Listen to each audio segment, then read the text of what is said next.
દાખલો સરસ છે પણ ભૂલ પડવાની સંભાવના છે કે 3 બહેનોની સરેરાશ ઉંમર 38 વર્ષ છે. અહીંયા તમે જે છે ભૂલથી સરેરાશ વાંચવાના બદલે 38 ઉંમર લખી નાખો, બરાબર, તો ભૂલ પડે.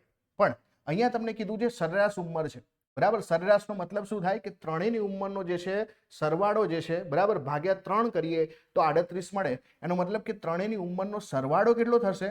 તો સરવાળો આપણો થઈ જશે 38 ગુણ્યા 3. તો 8 તરી 24 વધી પડી 2, 3 તરી 9 ને 1 જે છે, બરાબર, 9 સોરી અને 9 ને 2 જે છે કેટલા થઈ જશે? 11. તો 114 ઉંમર થાય. કેટલી થાય ટોટલ ઉંમર? 114 થાય. હવે આપણને 3, 7 અને 9 જે છે ઉંમરનો રેશિયો આપ્યો છે. આનો આપણે સરવાળો કરીએ તો કેટલો થાય? આ થાય 19, બરાબર. કેટલો થાય? 19. અને 19 જે છે એ 114 થી જે મતલબ 19 ના કેટલા ગણા 114 છે? તો 19 પંચા જે છે 95 અને 19 પંચા 95 થાય છે અને 19 ગુણ્યા 6 કરીએ તો 114 થાય.